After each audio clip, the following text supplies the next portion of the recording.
mes bien-aimés, bienvenue pour ce nouveau partage autour de la parole de Dieu.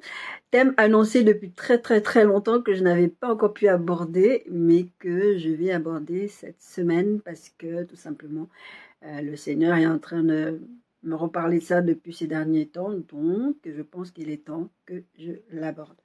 Romains 12,2 dit ceci: ne vous conformez pas au siècle présent, mais soyez transformés par le renouvellement de l'intelligence afin que vous discerniez quelle est la volonté de Dieu, ce qui est bon, agréable et parfait. Et le thème que nous abordons cette semaine, c'est comprendre la pensée de Dieu, le mariage. Vous vous souvenez qu'on a commencé une série depuis quelque temps, je crois qu'on est sur la troisième partie. On a commencé une série où on a dit que ça parlait de comprendre la pensée de Dieu. C'est pour ça que je vous ai lu ce texte de Romains. Parce que nos standards ne sont pas humains, charnels, ils sont divins. Ce que nous devons apprendre à faire, c'est de fonctionner dans les affaires de Dieu, avec Dieu. Je vous l'ai dit très souvent et très régulièrement qu'on ne peut pas faire les choses de Dieu sans Dieu. Si on veut fonctionner avec Dieu au quotidien, on doit apprendre à intégrer Dieu à tout ce que nous faisons. Et la chose la plus importante, c'est le mariage. Donc, nous devons chercher la volonté de Dieu, comme le texte de Romains dit, que vous devez comprendre pour discerner la volonté de Dieu, ce qui est agréable, ce qui est bon, agréable et parfait. Parce que comprendre la volonté de Dieu, c'est important. Le mariage, ce n'est pas une institution faite par les hommes. Beaucoup d'entre vous, vous pensez, vous regardez vos coutumes, vous dites, ah, je me suis mariée à la mairie, je me suis mariée à la coutume, je suis mariée ceci, je me suis mariée cela. Et en fait, vous pensez que vous êtes marié aux yeux de Dieu. Et vous n'êtes pas marié aux yeux de Dieu. Et vous allez sortir des versets quand il y a des problématiques. Ah, ne désunissez pas ce que Dieu a uni. Je vais voir ce texte-là aujourd'hui. Il faut comprendre les standards de Dieu. Comme je l'ai dit, nos standards ne sont pas humains, charnels, mais divins. Et ce qui est important, c'est d'être transformé par le renouvellement de l'intelligence. Parce que comme je l'ai dit, vous allez regarder vos sociétés, vous allez regarder ce qui se passe, comment la société évolue, comment les lois évoluent, et vous allez vous adapter à ça. Nous ne dépendons pas des lois humaines, mais des lois divines. À la base des sociétés, c'était des lois divines qui fonctionnaient. Même le mariage en lui-même fonctionnait sur des lois divines. Et après, c'est devenu de la bigoterie. Après, c'est devenu tout plein de choses. Et maintenant, on se retrouve dans des situations où ce sont les lois humaines, l'humanisme qui prévaut. J'avais écrit il y a quelques années, il y a beaucoup d'années déjà, j'avais fait un cas où j'avais écrit, c'est l'humanisme ne fait pas la volonté de Dieu.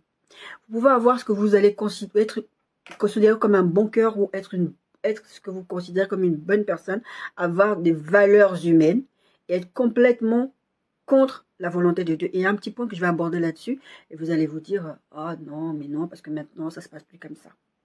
Parce que dans l'ancien temps, oui, mais maintenant, nous, c'est comme ça. Non, nos standards sont divins. Et je sais aussi que beaucoup considèrent que pour comprendre le couple, le mariage, et même la parentalité, il faut être soi-même parent, il faut soi-même être marié. Et qu'est-ce qu'elle raconte? Elle n'est même pas mariée. Je vais pas prendre les conseils d'une personne qui n'est pas mariée.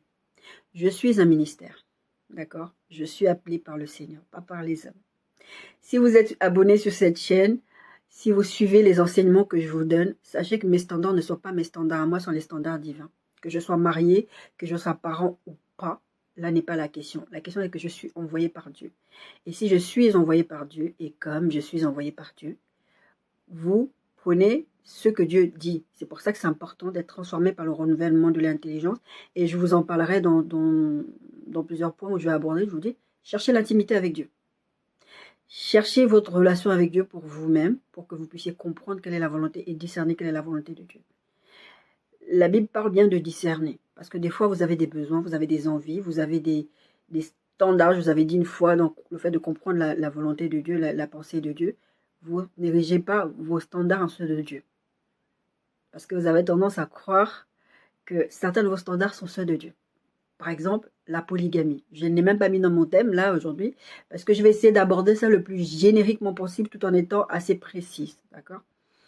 Et vous allez vous dire, bah, c'est dans la Bible, il y avait David qui avait plusieurs femmes, il y avait Salomon. Au commencement, il n'en était pas ainsi. Ça n'a jamais été la volonté de Dieu. C'est pas parce que vous voyez des choses dans la Bible que forcément c'est ça la volonté de Dieu. La Bible, c'est beaucoup des choses que Dieu, les lois de Dieu, mais c'est aussi beaucoup d'histoires que les gens qui ont fonctionné avec Dieu ont fait Et Dieu a permis que ce soit écrit pour que nous ne refassions pas les mêmes erreurs. Il y a un texte du Nouveau Testament qui parle de ça. C'est pour nous servir de témoignage. Que nous ne fassions pas, nous ne tombions pas dans les mêmes travers. Osée 4:6 dit ceci, « Mon peuple est détruit parce qu'il lui manque la connaissance. » C'est important que vous ayez la connaissance de la pensée de Dieu dans tous les domaines de votre vie, y compris dans ce domaine-là. Pour aborder cette thématique, je pense que je vais le faire sur peut-être 2 ou 3 semaines parce que c'est une thématique, même si j'ai très peu de notes, en tout cas, j'ai pas beaucoup de notes pour la thématique que je suis en train d'aborder. Il faut comprendre que ça va nous prendre beaucoup de temps parce qu'il y a des choses qu'il faudra expliquer. Et je vous invite, si vous avez des questions, à les poser en commentaire, à m'envoyer des DM comme vous voulez, mais posez vos questions. Commencez à les poser au Saint-Esprit et posez vos questions. D'accord?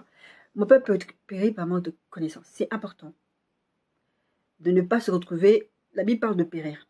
Vous savez, Dieu, quand il disait à Adam, vous mourrez.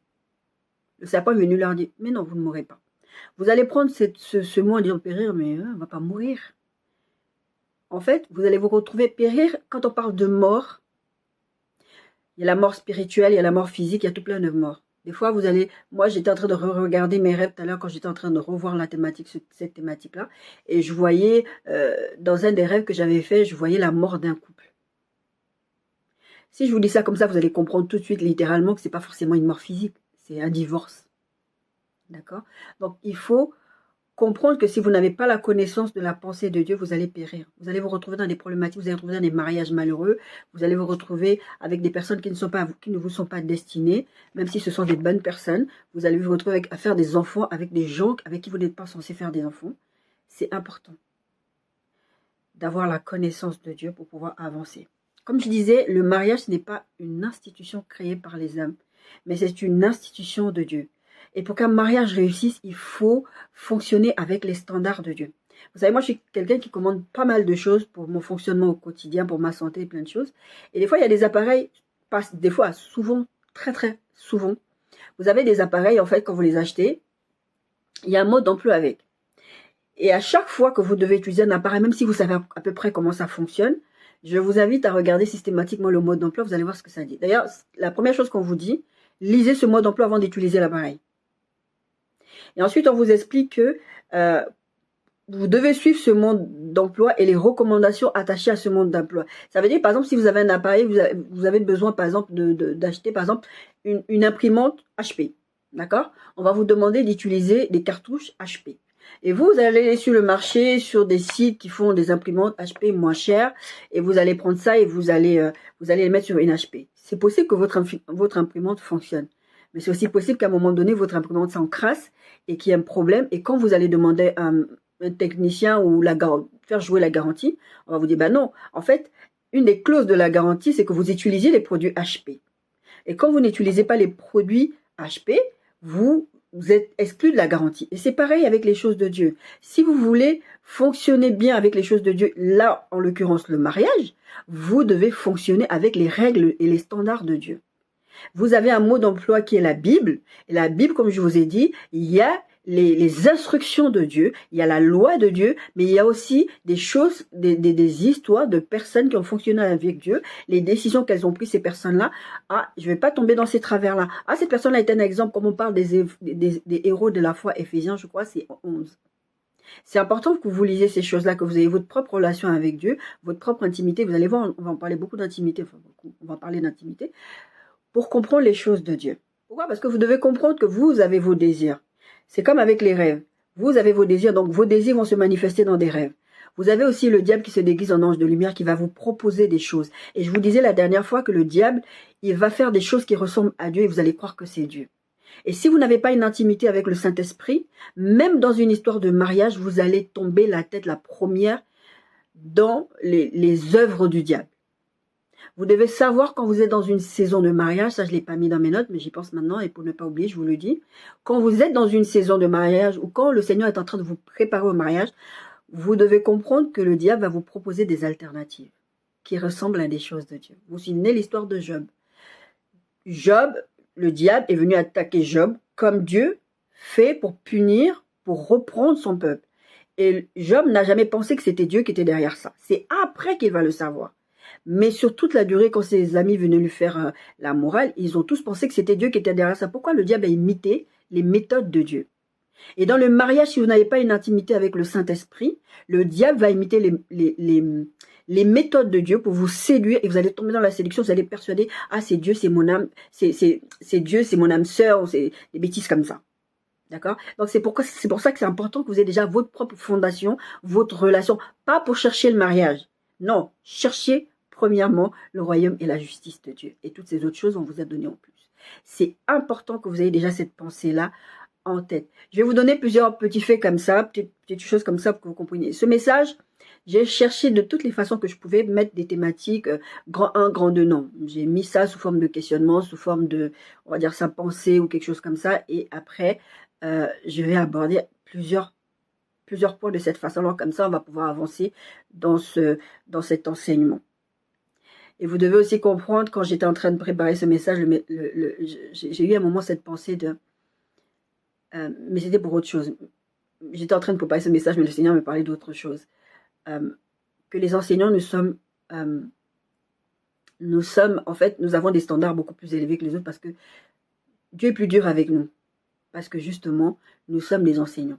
C'est comme un policier, un gendarme, s'il commet un délit, commet quelque chose de grave, en prison, ça va être très difficile pour lui parce qu'il est censé ne pas ignorer la loi. C'est une personne de la loi. Donc, nous, les enseignants, je ne viens pas vous raconter des choses juste pour vous raconter des choses. Je dois vous inciter à être proche du cœur de Dieu pour vous-même. Parce que oui, Dieu nous appelle à vous enseigner.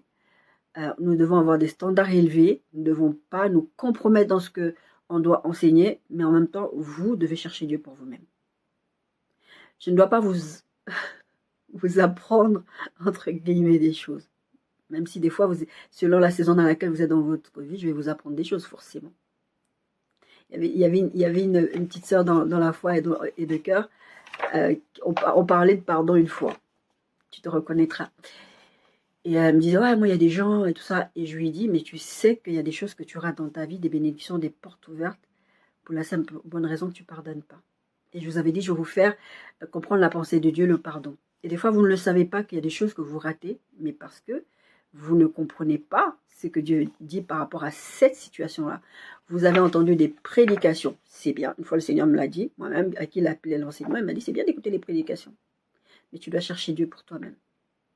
D'accord? C'est important. Parce que c'est comme, le Seigneur me parlait de ça tout à l'heure, c'est pour ça que je vous le dis maintenant. C'est comme si je viens vous parler de quelqu'un. Allez, je viens vous parler de Jésus. Disons que Jésus, c'est une personne qui est là avec vous, qu'on connaît ensemble. Vous comprenez ce que je veux dire? Et je vais vous dire, ah Jésus, t'as vu Jésus, on est au restaurant, on est parti au cinéma, Jésus ceci, Jésus cela. Et vous allez entendre parler de ce Jésus-là, vous allez dire, mais j'aimerais bien connaître ce Jésus. Mais le fait que moi je vous raconte qui est Jésus, ça ne fait pas que vous connaissiez Jésus. Il faut que vous rencontriez Jésus, que vous sortiez aussi avec Jésus, que vous alliez au cinéma avec Jésus, pour que vous compreniez qui est Jésus. Le fait que je vous parle de Jésus, c'est pas forcément mauvais. Je vais même vous dire des bonnes choses sur Jésus. Je vais vous dire des vérités sur Jésus. La Bible dit, on ne connaît et on ne prophétise qu'en partie. On ne connaît qu'en partie. La connaissance que nous avons, c'est Dieu qui nous la donne, d'accord? C'est important que tu fasses ta propre rencontre avec Jésus pour que tu puisses dire, ah oui, moi aussi je connais Jésus, je suis allé au cinéma avec lui, j'ai mangé au restaurant avec lui, j'ai fait ceci avec lui. Ah, Jésus m'a dit ça m'a fait du bien.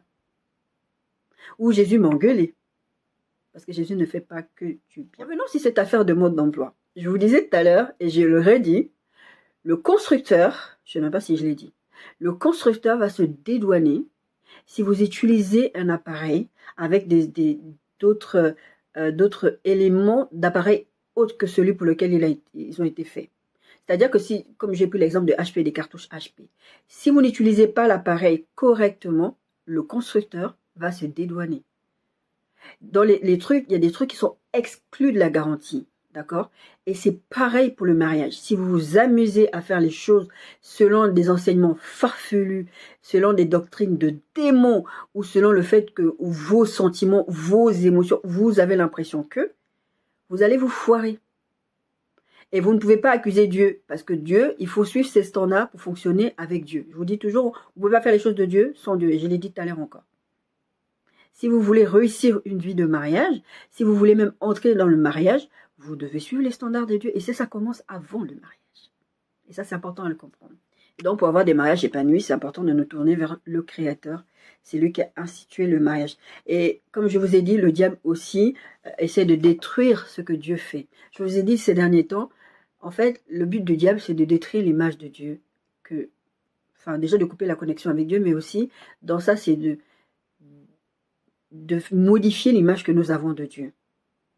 C'est-à-dire que prends tout ce que Dieu dit et le transformer en mensonge. Est-ce que Dieu a réellement dit? Non, mais vous ne mourrez pas. C'est pareil pour le mariage. Le diable va faire en sorte que vous croyez que les standards humains sont les standards divins pour que vous puissiez continuer à fonctionner comme vous voulez. On va aborder plusieurs choses, y compris la sexualité. Et vous devez aussi comprendre quelque chose, c'est que la société dans laquelle nous fonctionnons aujourd'hui, c'est parce qu'on a mis Dieu de côté. Quand vous mettez Dieu de côté, vous allez avoir des dégradations humaines, sociétales, financières, tout va. On n'a pas des sociétés saines. Nous avons des enfants remplis de traumas parce qu'on a mis Dieu de côté dans les foyers. Parce que Dieu, c'est superficiel. On a des relations superficielles avec Dieu. C'est pour ça que je vais insister sur l'intimité.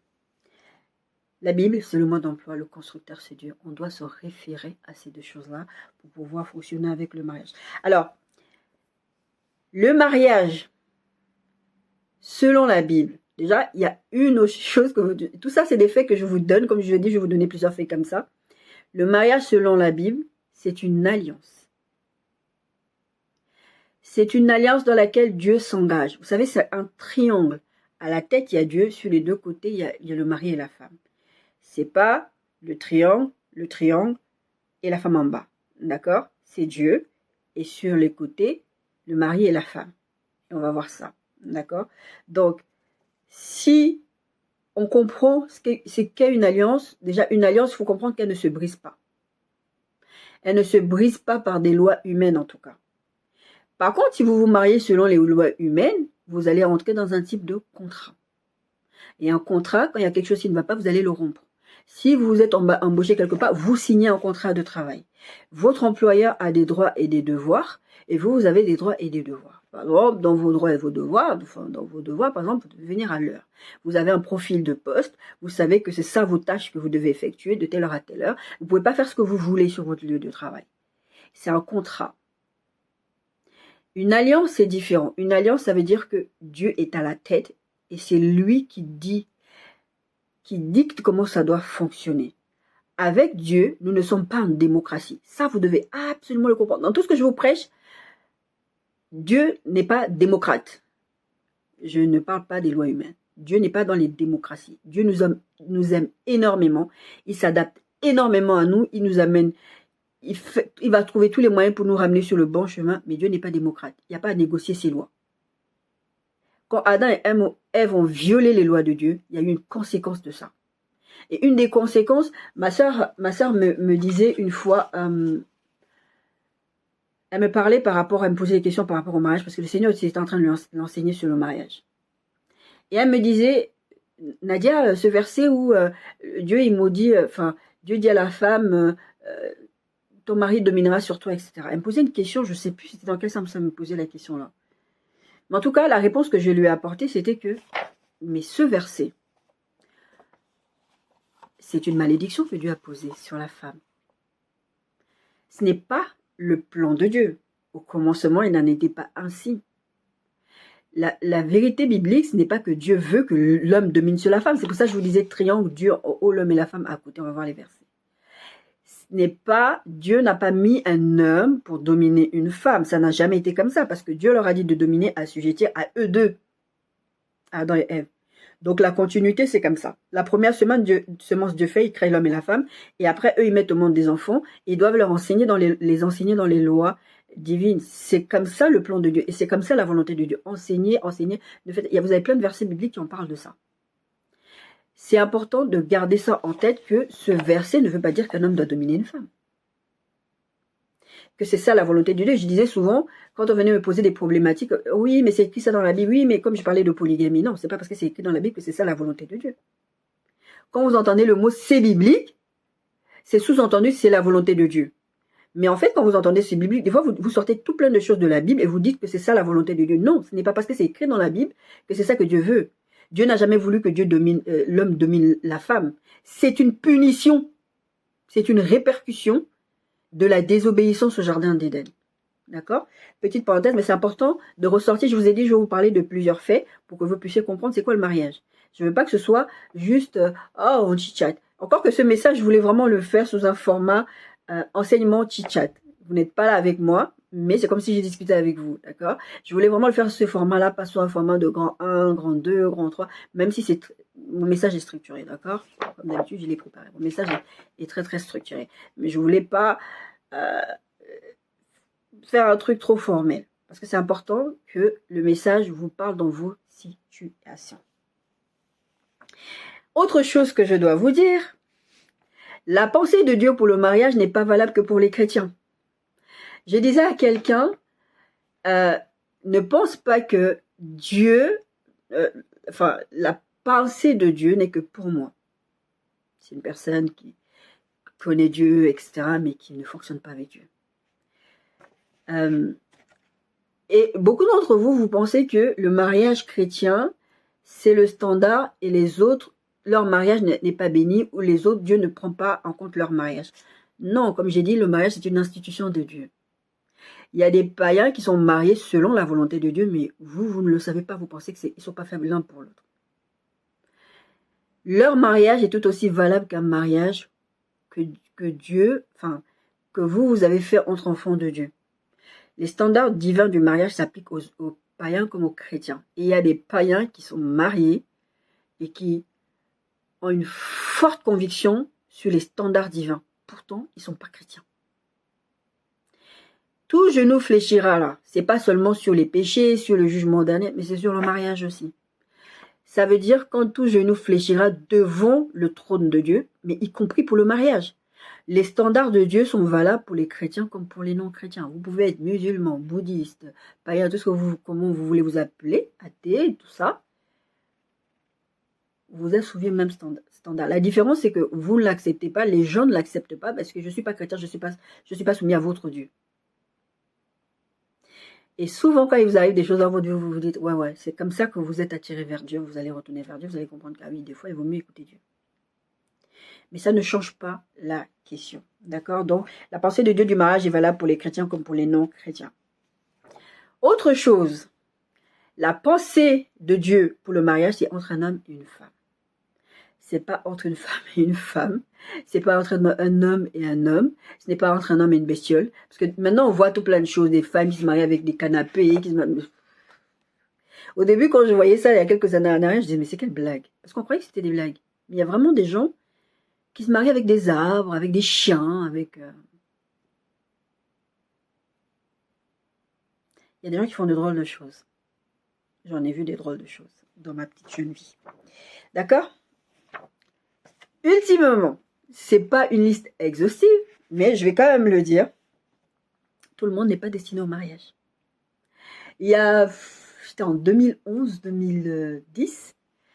À l'époque, j'avais dit à mon pasteur, j'avais parlé à mon pasteur par rapport au mariage et au célibat. Je crois qu'il avait prêché quelque chose, il avait dit quelque chose et j'avais été intriguée.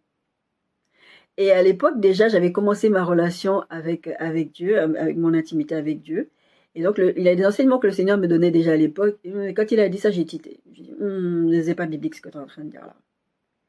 Mais je peux pas aller dire à mon pasteur, t'as tort, comme ça, devant les gens. J'ai attendu qu'il soit tout seul. Et j'ai pris ma Bible, je suis allée le voir, j'ai dit, pasteur, comment ça le mariage, c'est une bénédiction et pas le célibat?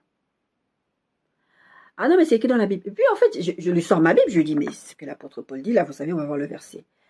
Il a donné l'un comme à l'autre le mariage, donc ça veut dire que l'un comme l'autre sont une bénédiction.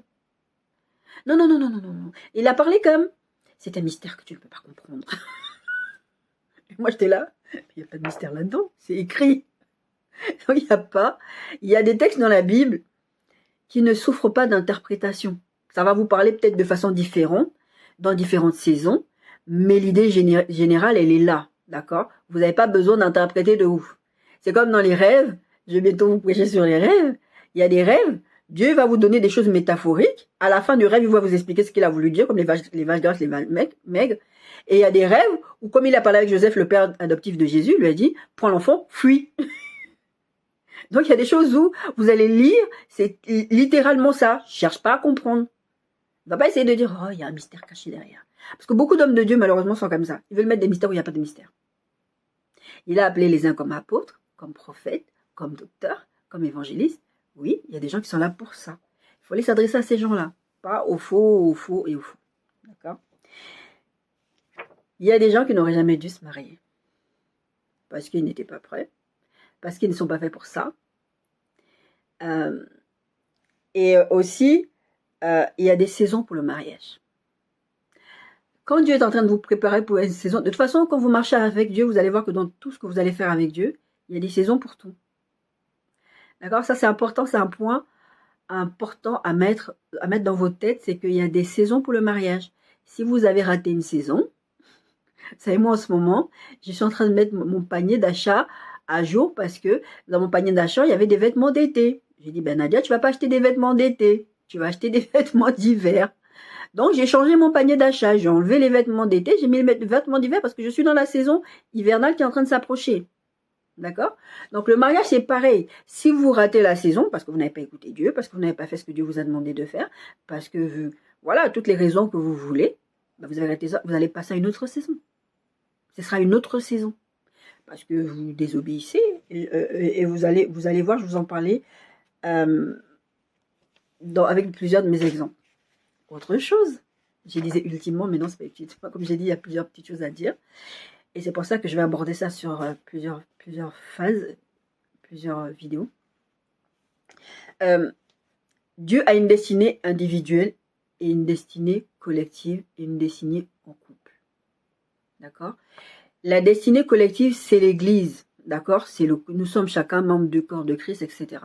La destinée individuelle, c'est ce que Dieu a placé en vous, qui est en vous que personne ne peut vous enlever. Ces derniers temps, quand j'écoute certaines... je tombe sur des TikTok, j'ai dit, oh, il y a un chantre qui se perd. Parce que Dieu ne vous a pas donné une magnifique voix pour chanter dans le monde. D'accord? Quand vous voyez tous les chanteurs qui sont des très belles voix, en général, c'est parce que c'est Dieu qui a mis ça en eux. C'est même pas en général, Dieu a mis ça en eux. D'accord? Leur destinée, c'était d'être des chantres pour l'éternel. Et ils sont dans le monde à faire autre chose. Et vous allez voir des motivational speakers, des gens comme ça qui parlent, qui ont un charisme, une façon de parler, et c'est des pasteurs. C'est des enseignants. Et vous allez voir, ces personnes ont la faculté de vous enseigner des choses, voilà. Et autre chose, vous allez voir par exemple des médiums, des gens qui ont une connexion avec le monde spirituel très forte. C'est des prophètes qui se perdent. J'en suis convaincue parce que c'est la Bible qui dit ça, que Dieu ne se répand déjà ni de ses dons ni de ses appels, et que Dieu, appelle le ministère, c'est un truc que c'est Dieu qui fait, c'est Dieu qui appelle. Ce n'est pas toi qui décides. Donc, à partir de là, c'est important que vous compreniez que vous avez une destinée individuelle. En tant qu'Église, c'est une destinée collective, mais en tant que couple, vous avez une destinée. C'est pour ça que vous ne pouvez pas vous marier avec n'importe qui. Parce que votre objectif dans la vie, c'est d'accomplir la destinée pour laquelle que Dieu vous a appelé à deux. Dieu vous appelle d'abord vous seul, comme il a appelé Adam. Adam, il a appelé seul, il a dit Adam, cultive, nomme les animaux, tout ça. Dieu lui a d'abord donné un travail avant de lui donner une femme. S'il vous plaît, suivez le mode d'emploi. D'accord? Dieu lui a donné d'abord sa destinée individuelle. Il devait assujettir, etc. Il devait faire ça. Et une fois que Ève était là, il devait le faire à deux. Tout ça, toujours pour la gloire de Dieu. Ce n'est pas un truc eux deux, chacun a sa destinée et on va voir si nos deux destinées coïncident. Non, ils ont été créés avec chacun leur destinée, mais ils ont aussi créé pour une destinée à deux pour la gloire de Dieu. Donc, Dieu a une destinée individuelle et une pour le couple. Ça, vous devez aussi l'entendre. Et les uns et les deux destinées se complètent, sont vraiment bien ensemble. Vous allez voir des gens qui ont été, quand ils n'étaient pas mariés, c'était pas qu'ils avaient une mauvaise vie. Des fois, d'autres, c'est comme ça, ils avaient vraiment, c'était difficile financièrement, il y avait plein de choses qu'ils ne vivaient pas. Et d'un coup, ils se marient, les choses bougent, il y a une accélération divine, il y a tout plein de choses, il y a des connexions qui se font. Mais c'est parce que, à un moment donné, c'est le couple. D'accord? Donc, Maintenant, je ne dis pas que ceux qui sont appelés au célibat, comme j'ai dit, c'est un don de Dieu. Seule votre destinée va s'accomplir et va être aussi accélérée parce que c'est votre don. D'accord? Par contre, en couple, c'est autre chose. Et on va voir pourquoi. D'accord? Et j'insiste, c'est important d'avoir une intimité avec le Seigneur. Vous savez pourquoi c'est important? Et ça, c'est le Seigneur qui m'avait enseigné ça il y a quelques années en arrière. Il y a beaucoup d'années maintenant. Les années passent tellement vite. Parce qu'en fait, je vous parle de rêves. Et vous allez voir, il y a plusieurs choses que je vais dire, je vais parler des rêves. Pourquoi? Parce que le Seigneur, en fait, quand il va venir vous parler dans les rêves, il va vous montrer votre futur conjoint, il va commencer à vous parler de mariage, même s'il ne vous montre pas forcément la personne spécifique, il va vous montrer que, tiens, vous vous mariez, il y a ceci, il y a des détails très spécifiques. Vous allez dire, ah, pourquoi Dieu fait ça? Pourquoi Dieu vous prépare comme ça? Parce qu'au moment où la personne qui va faire la route avec vous sur cette terre va se pointer, vous allez être dans les émotions. Et comme je vous ai dit, Satan va vous proposer des choses. Donc, va vous proposer des personnes, des alternatives. Vous savez, l'escroc, le vendeur de faux sacs. Je vous en ai parlé, je vous invite à les regarder. C'était mes premières vidéos. Donc, c'est important que vous ayez cette intimité avec Dieu, avec le Saint-Esprit, pour que quand le faux arrive, vous sachiez discerner. Parce que vous allez prendre des décisions sous le coup des émotions. Moi, j'ai des gens qui sont venus me voir ou qui m'envoyaient des DM. J'avais dû prier pour ça. J'avais dit, Seigneur, je veux plus que les hommes m'approchent. Si c'est pas la personne que tu m'as envoyée, je veux pas que les gens m'approchent. Je veux même pas qu'ils me regardent, ils ne me voient même pas. Vous pouvez prier comme ça. Et un jour, je me suis rendu compte, plus personne me draguait, plus personne s'approchait de moi. J'ai dit, c'est quoi ça? Pourquoi plus personne me regarde? Et je me suis souvenu que j'avais fait cette prière. Dieu peut vous cacher si vous lui demandez. Parce que peut-être vous en avez marre, vous ne voulez pas pécher contre Dieu. Moi, il y a des fois, il y a des choses que j'ai pas envie de dire parce que j'ai pas envie de pécher contre Dieu. Des fois, je pense à une personne, je dis, je chasse la pensée parce que je veux pas pécher contre Dieu. Dieu peut vous cacher aux yeux des hommes. Vous savez, quand j'habitais en région parisienne, le logement que j'ai eu avant mon dernier logement sur lequel j'avais déménagé à la région parisienne, on était en train de nous reloger parce que cet immeuble devait être démoli. La rue Lamartine, ça s'appelait.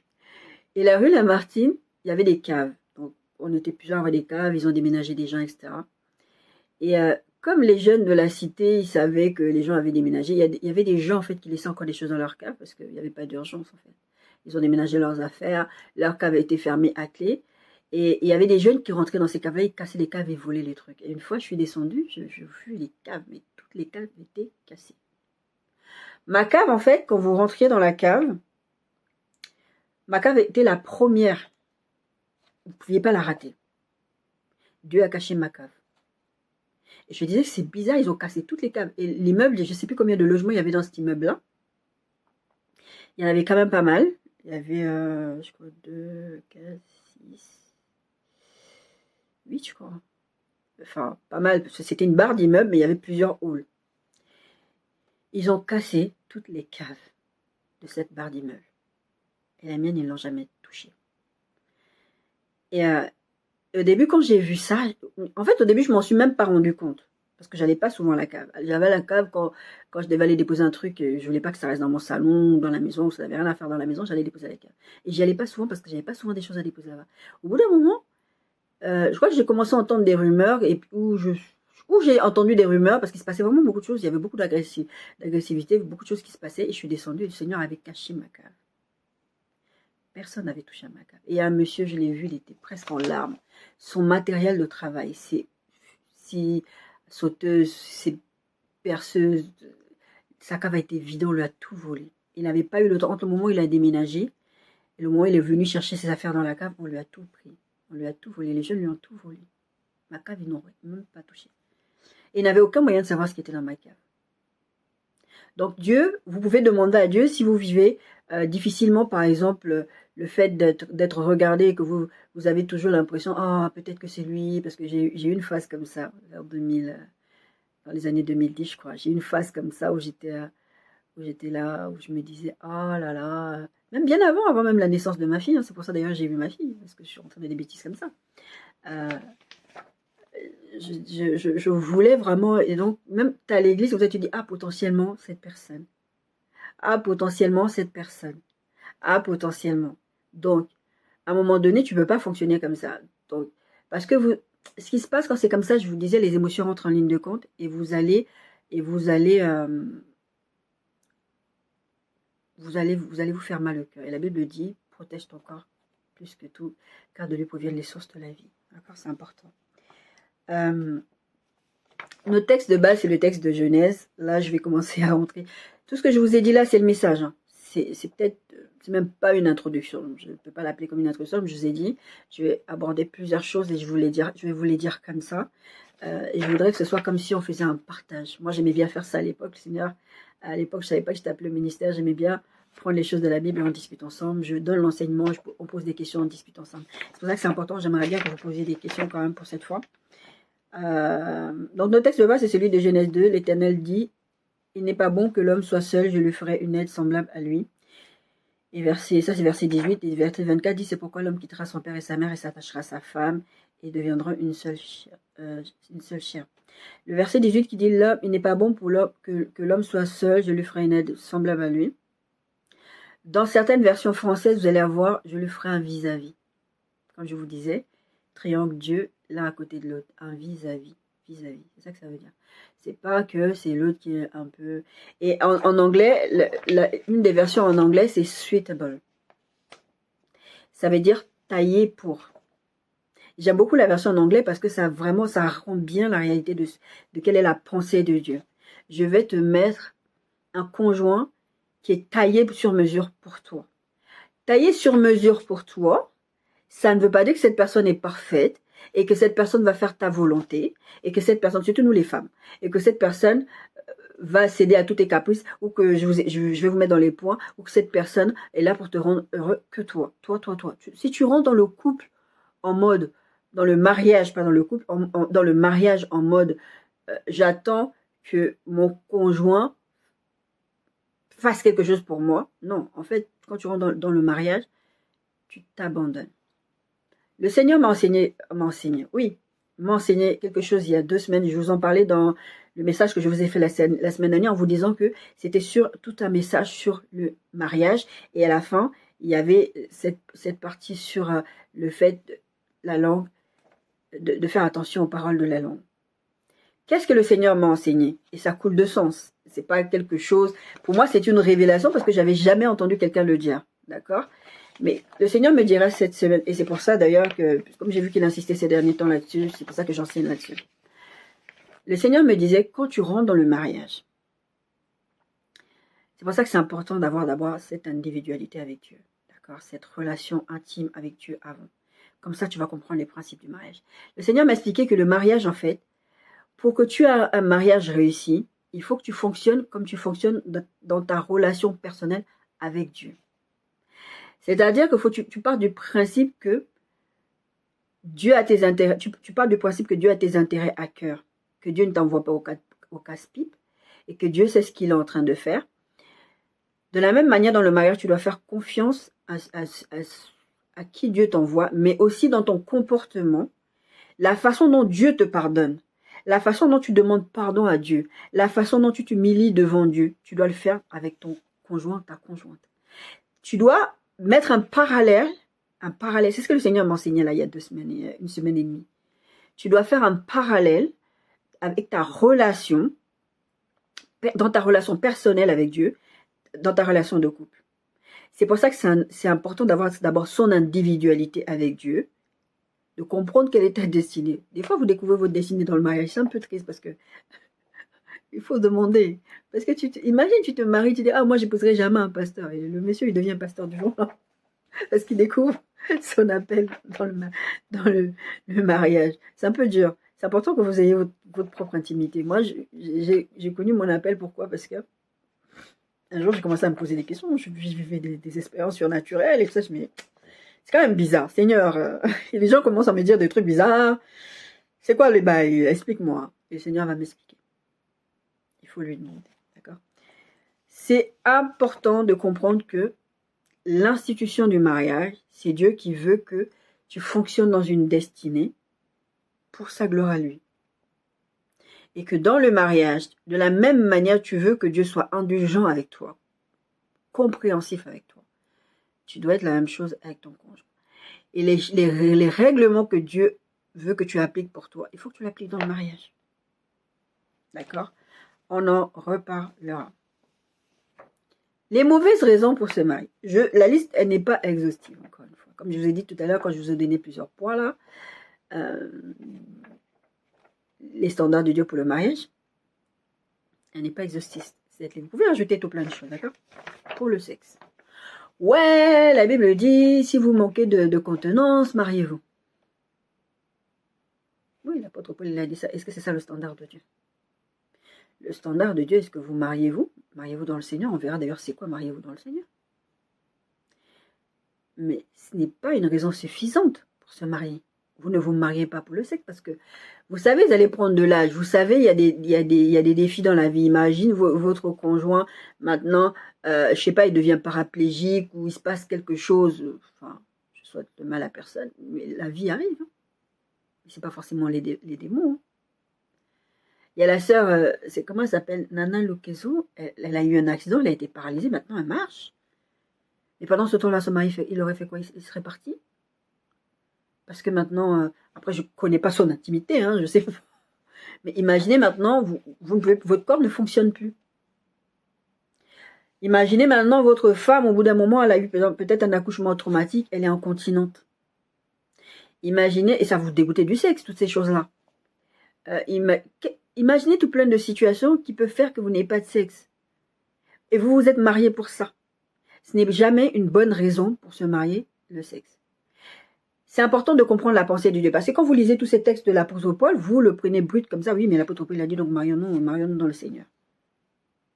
Se marier dans le Seigneur, ça veut dire se marier selon la guidance du Saint-Esprit, selon la volonté de Dieu. Ce n'est pas se marier avec un chrétien. Il y a des chrétiens qui ne sont pas des chrétiens. Et il y a des chrétiens avec lesquels vous n'êtes pas suitable. Vous n'êtes pas taillé pour. Il y a des personnes qui ne sont pas taillées pour supporter votre ministère. Moi, je sais que je ne peux pas me marier avec n'importe qui. Un prophète ne peut pas se marier... Bon, je suis aussi prophète. Un prophète ne peut pas se marier avec n'importe qui. Parce que les prophètes sont très chelous. Ils sont très, très bizarres. Ils ont un quotidien. Il faut avoir quelqu'un taillé pour. Et si vous écoutez Dieu, vous allez avoir la bonne personne taillée pour vous. L'autre mauvaise raison. Par amour. Mais quand je parle d'amour, je parle de l'amour philéo, l'amour éros. Vous savez, l'amour sexuel, comme j'ai parlé là. Et l'amour amical, genre je l'aime, j'ai des sentiments pour toi. L'amour ne suffit pas. Si vous vous mariez sur des bases d'amour selon la chair, l'amour ne suffira pas. Parce que comme j'ai dit, vous allez avoir des défis. La vie arrive. Le diable va attaquer. Les démons vont attaquer. Vos familles vont attaquer.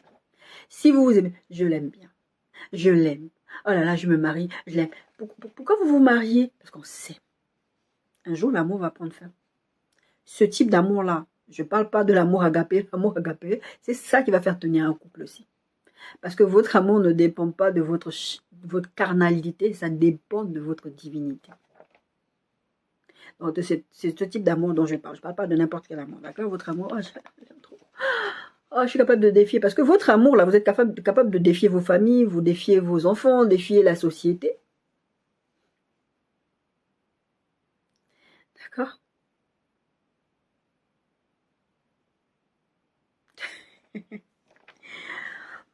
Parce qu'on se sent seul. Ah, le célibat est trop dur. Vous savez, on a des saisons. Moi, en ce moment, je suis dans la saison où je dis, oh Seigneur, j'en ai vraiment marre. Mais c'est pas une lourdeur. Disons que c'est juste un petit ras-le-bol. Parce que je dis, ah Seigneur, t'as vu, j'ai 47 ans. Mais après, je suis là des fois. Moi, je vous assure, je suis là tranquillement dans mon lit, je me dis, oh, c'est bon le célibat. Parce que vous savez, ça a tourné sur les réseaux sociaux ces derniers temps. Tu n'es pas marié, tu es célibataire. Tu es en concubinage, tu es célibataire. Tu es en fiançailles, tu es célibataire. Donc, tu n'as pas mal d'autres, tu n'es pas marié, tu es célibataire. Il peut se passer n'importe quoi. Bon, c'est des rigolades, mais quand vous êtes engagé, vous êtes engagé. Mais ça, encore une fois, il faut suivre le plan de Dieu. Comme j'ai dit, se sentir seul, la lourdeur du célibat, ce n'est pas une bonne raison pour se marier. Pour avoir quelqu'un qui prend soin de soi. Il y a des femmes, il y a des hommes qui se marient parce que oh, cette personne, elle s'occupe trop bien de moi. Dans tous les sens du terme. Elle fait trop bien manger, elle s'occupe trop bien bas là-bas. Elle s'occupe de mes émotions, vraiment. C'est pas une bonne raison pour se marier. Parce que même un jour, ce genre de situation, vous allez avoir marre d'être l'épaule qui pleure. Et il faut une autre base. D'accord? Pour avoir quelqu'un qui prend soin de tes besoins émotionnels, bon, ça va avec le point du haut, mais je l'avais mis en séparé. Parce que là, j'avance. Oh Seigneur, t'as vu? Je suis trop vieux maintenant. Je veux des enfants. C'est pas une bonne raison pour se marier. Comme j'ai dit, il y a des saisons. D'accord? Il y a une dame, elle s'est mariée, je ne sais plus à quel âge. Elle a eu ses enfants à 54 ou 55 ans. Naturellement. Elle a eu des triplés. D'accord? Ce n'est pas parce que vous êtes dans un âge avancé que maintenant, ça veut dire que vous devez absolument vous marier. Et puis, le mariage, ce n'est pas une course. Le mariage, ce n'est pas une course. Ok?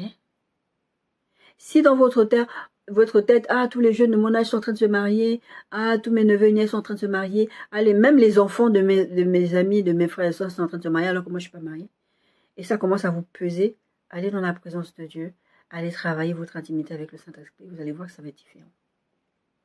On est toujours dans les mauvaises raisons pour se marier. Pour la cérémonie, la fête. Parce qu'il y a des gens, en fait, le mariage, c'est le moment où on envoie les invitations, l'excitation de la préparation, de la réservation, c'est la fête, la cérémonie, tout ça. Le mariage, c'est pas ça. C'est pas un instant. C'est la vie. Et c'est pour ça que la Bible dit, ne séparez pas ce que Dieu a uni. Parce que vous ne vous unissez pas pour un instant. Vous vous unissez selon les standards de Dieu. C'est une alliance. Et une alliance, elle ne se brise pas. Par contre, quand l'un des partenaires fait quelque chose contre l'alliance, il va y avoir des sanctions de la part de celui qui a créé le mariage. Mais ça ne veut pas dire que l'alliance se brise. Il y a un seul moment dans la Bible où Dieu parle de briser l'alliance en cas d'infidélité. Mais ça, c'est très, très spécifique. D'accord? Je n'ai pas mis dans mes notes, mais par rapport à ce verset-là, ne pensez pas que parce que quand vous êtes dans un mariage abusif, déjà si vous êtes dans un mariage abusif, c'est que vous n'avez pas écouté Dieu, quelque part. C'est pour ça que Dieu n'a pas joint tout le monde. D'accord? Pour avoir des enfants. Il y a des gens qui, l'âge passe ou qui veulent avoir des enfants. Il y a même des homosexuels. J'ai entendu des histoires dramatiques où le mec savait qu'il était homosexuel. Et la fille, des fois les filles aussi, mais j'ai beaucoup plus écouté les histoires d'hommes. Il sait qu'il est homosexuel. Il le sait depuis l'adolescence qu'il est homosexuel. Mais il veut des enfants. Donc il va se marier, il va faire des enfants et après il va divorcer. Parce qu'il ne veut pas passer par tous ces trucs d'adoption, tous ces trucs. Non, non, non. Il va vraiment épouser une femme. Il va lui faire des enfants. Et maintenant, il a des enfants. Et il ne comprend pas pourquoi la femme, elle se sent trahie parce qu'il s'est découvert, tu comprends. Faire des enfants n'est pas une bonne raison pour se marier. Le mariage ne doit pas être... le mariage n'est pas une finalité. Votre finalité, c'est plaire à Dieu. Y compris dans ce domaine-là. D'accord. Mauvaise raison pour se marier, par pression familiale. Ouais, dans notre famille, les filles doivent se marier avant 25 ans. Dans notre famille, c'est comme ça, c'est comme ça. Familial, culturel, tout ça, je mets dans le même bateau. C'est pas une bonne raison pour se marier. Après, je comprends qu'il y a des gens qui sont dans des situations culturelles un peu difficiles. Dans certains pays où t'as pas trop le droit de faire ce que tu veux. Ça, encore une fois, c'est votre relation avec Dieu qui va vous sortir des situations. Pas vous retrouver dans des problématiques. N'allez pas chercher des problèmes. Par pression sociétale, pareil.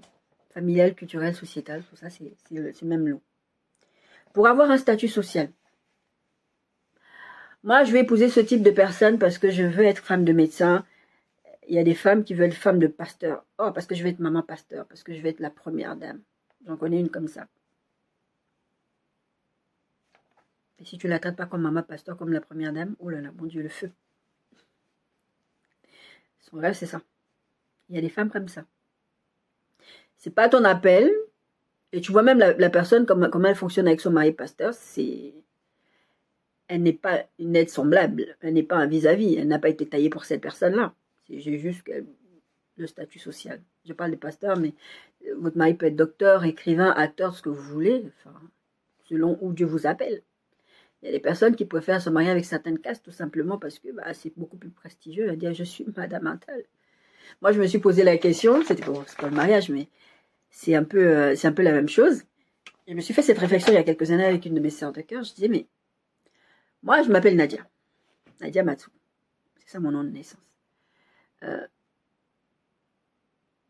Je me sens mal à l'aise qu'on m'appelle pasteur Nadia, prophète Nadia, évangéliste Nadia. Enfin, je me sens mal à l'aise. Jusqu'à ce que le Saint-Esprit m'enseigne c'est quoi tous ces titres, tous ces trucs, tout cet honneur et tout. Mais je ne suis pas attachée à un titre. Qu'on m'appelle maman pasteur, qu'on m'appelle évangéliste ou qu'on m'appelle prophète, ou, enfin, par exemple, dans mon entourage très restreint, Joseph. Je crois que ça fait longtemps qu'ils ne m'ont pas appelé comme ça, tiens. Joseph. Ça me fait rire parce que je sais que c'est mignon et je sais pourquoi elle m'appelle comme ça. Mais je ne suis pas attachée à un titre.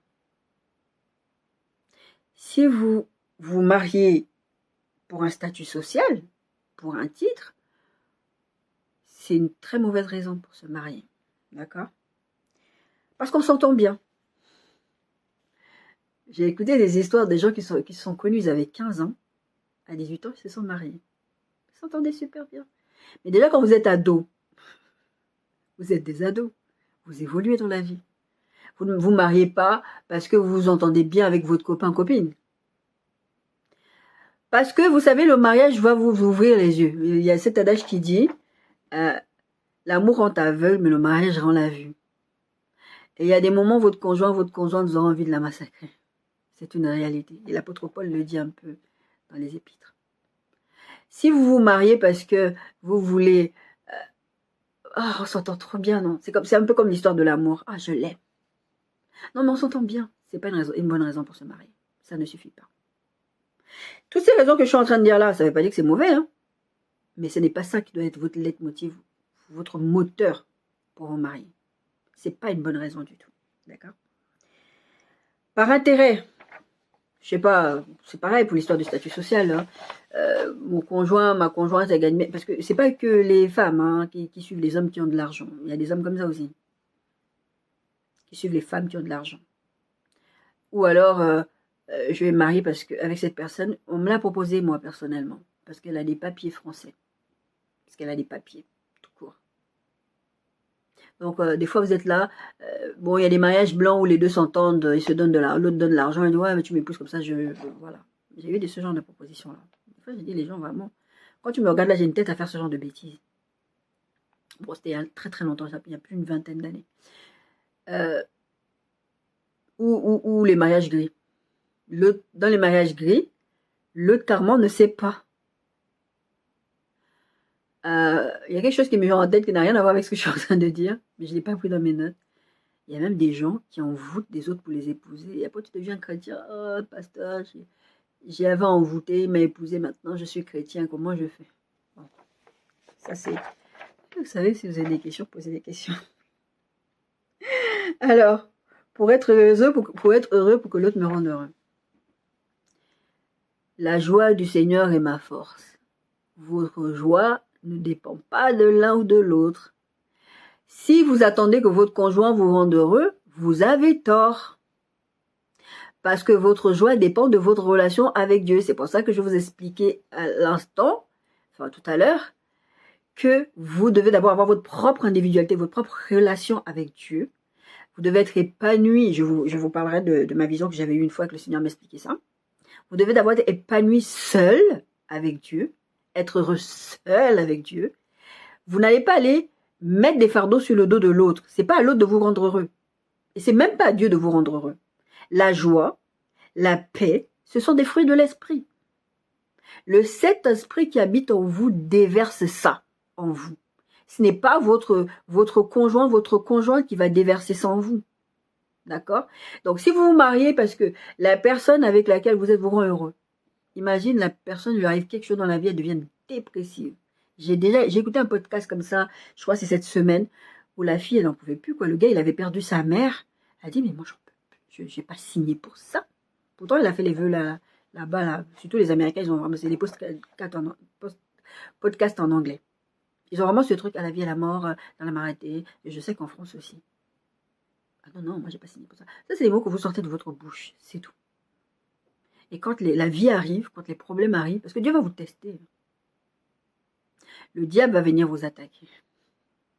Donc, si vous avez tous ces mauvaises raisons-là pour vous marier, attendez, il faut qu'il me rende heureux. Non, mais pourquoi je veux divorcer? Pourquoi tu veux divorcer? Ah, parce que j'en ai marre, je suis malheureux avec toi. T'étais pas drôle, en fait. Il y a des gens, à une époque, j'avais un certain style de vie. J'étais un peu mon foutis sur les bords. Tu me prends la tête, je te montre. Ici, fois typique, j'étais comme ça. Et le Saint-Esprit est venu habiter en moi. J'ai donné ma vie à Christ.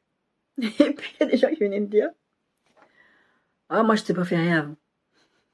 Avant, tu étais fun. Avant, on pouvait faire des tas de bêtises avec toi. On pouvait avoir un certain humour graveleux avec toi. T'étais trop fun. Moi, j'aimais trop parler avec toi. Maintenant, t'es plus drôle. Avant, on pouvait écouter certaines musiques avec toi. Maintenant, on ne peut plus.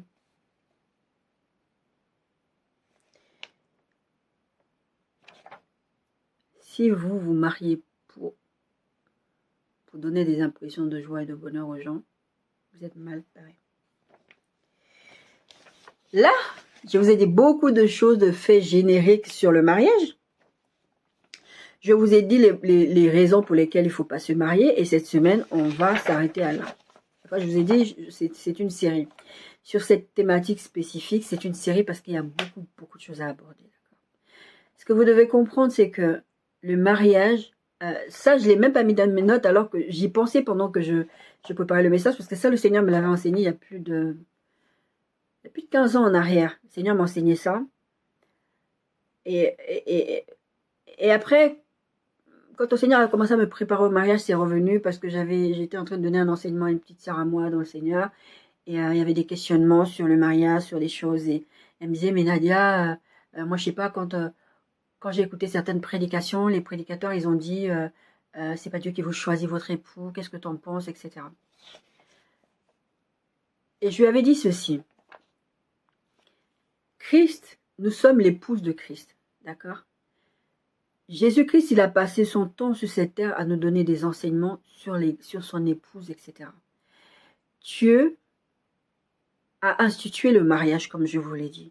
Dieu prend le mariage très, très au sérieux.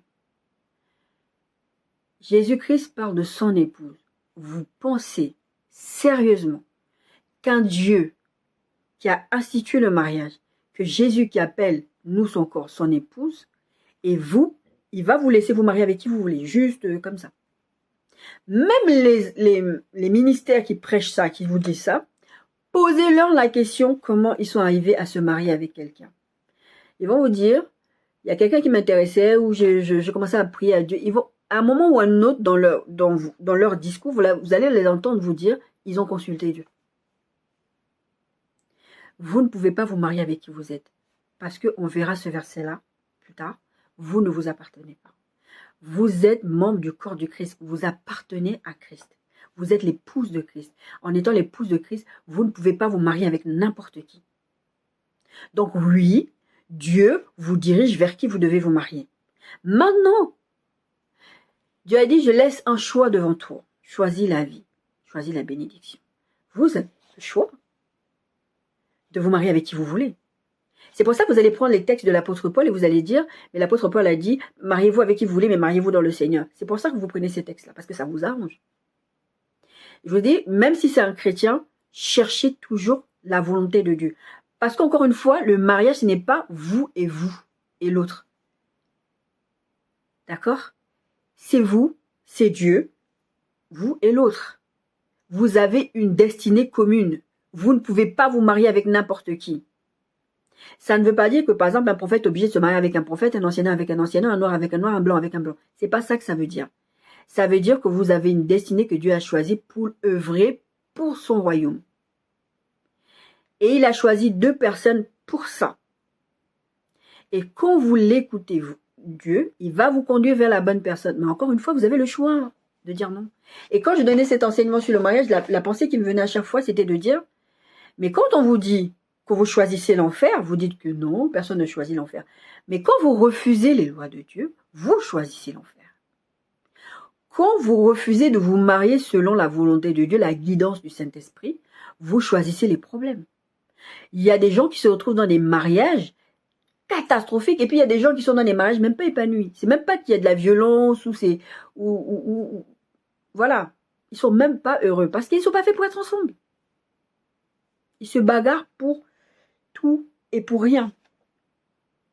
C'est important que vous compreniez que si Dieu accorde une importance telle au mariage, s'il a institué le mariage, ça veut dire que vous, qui ne vous appartenez pas, qui êtes le temple du Saint-Esprit, vous pouvez pas vous marier avec qui vous voulez, comme vous voulez.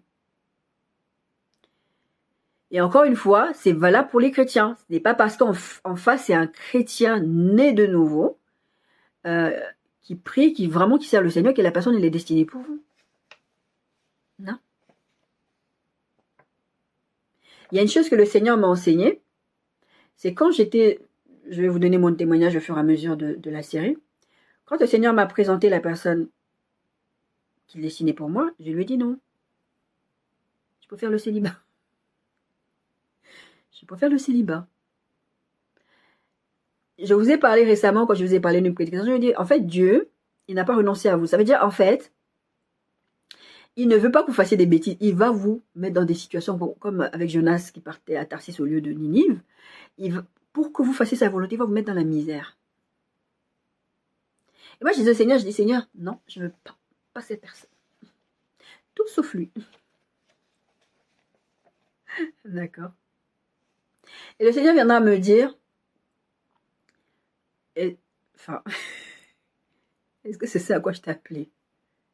Et ensuite, j'ai commencé non, avant de lui parler de célibat, je lui disais, non, tu ne peux pas choisir quelqu'un d'autre, parce que le jour où tu es venu me voir pour me parler de mariage, parce que le Seigneur est un jour venu me dire, fais ta liste. Je suis en train de t'emmener dans une saison de mariage. Fais ta liste. Quel type d'homme tu voudrais? Vous savez, comme Dieu a demandé à Salomon, demande-moi ce que tu veux. Quel type d'homme tu voudrais? J'ai dit, Seigneur, je veux un comme ça, je veux un comme ça, je veux un comme ça, je veux un comme ça, je veux un comme ça. Peut-être je vous donnerai quelques points dans mon témoignage prochainement. Et le Seigneur a dit, j'ai dit au Seigneur, mais est-ce que tu... Attends, pourquoi tu viens me demander de faire une liste si après tu me donnes quelqu'un qui n'est pas tout à fait dans la liste que j'ai été donnée?